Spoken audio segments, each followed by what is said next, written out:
জামাত ইসলামের নামে শুধু জামাত ইসলামিক, কাজের বেলা ওদের ভিতরে ইসলামের কিছুই নেই। উনি বলেছেন উনি বিরোধী দলীয় নেতা হিসেবে এসেছেন, আমরা আশা করছি উনি বাংলা হিসেবে যাবেন। আলাউদ্দিন পাইলট যেমন বিমানের পাইলট নয়, যে বাংলাদেশ জামাতে ইসলামীও কোনো ইসলামী দল নয়। শহীদ মিনারে দেখেছেন আপনারা, জামাত আমিরকে একজন সাংবাদিক কষ্টকার জন্য খেপে গিয়েছিলেন।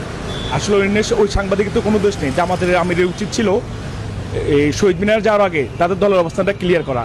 ওনারা এর আগে বলেছেন শহীদ মিনার যাওয়াটা নাকি না জায়েজ, তো সে না জায়েজ কাজ উনি আজকে কেন করলেন, উনি ওই প্রশ্নতে উনি খুব রেগে গিয়েছেন।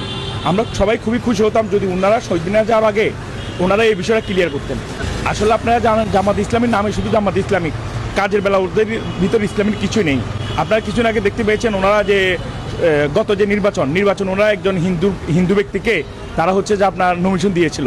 যে 21শে ফেব্রুয়ারি উপলক্ষে জামাতের আমির উনি ওইখানে পুষ্পাস্তবক করতে গিয়েছেন। উনি বলেছেন উনি বিরোধী দলীয় নেতা হিসেবে এসেছেন, আমরা আশা করছি উনি বাংলা হিসেবে যাবেন, বাংলাদেশি হিসেবে যাবেন ওইখানে পুষ্পাস্তবক করার জন্য। কিন্তু দুঃখের বিষয়ে উনি বিরোধী দল হিসেবে গেছেন। উনি এখনও সেই একাত্তরের মনোবৃত্তি লালন করতেছেন, এখনও বাংলাদেশে আলো বাতাসে বসবাস করে বাংলাদেশকে এখন ধারণ করতে পারে না। স্বাধীনতার পর থেকে জামাত ইসলাম কখনো শহীদ দিতে কখনো পুষ্পার্পণ করতে যায়নি, এটাকে ওনারা নাজা হিসেবে জানতেন, কিন্তু এখন কেন দিয়েছেন সেটা আমাদের একটা প্রশ্ন। আলাউদ্দিন পাইলট যেমন বিমানের পাইলট নয়, যে বাংলাদেশ জামাতে ইসলামীও কোনো ইসলামী দল নয়। এই দল আমার জন্মের পর থেকে আমরা কোনোদিন কোথাও দেখি নাই তারা 21শে ফেব্রুয়ারি, 16ই ডিসেম্বর, 26শে মার্চে কোথাও কোনো শহীদ বেদিতে ফুল দিতে। তো এই প্রথম দেখলাম 21শে ফেব্রুয়ারিতে ফুল দিতে। এরা জায়েজকে নাজায়েজ বানায়, নাজায়েজকে জায়েজ বানায়। এরা ধর্মে অনুভূতিতে আঘাত করে।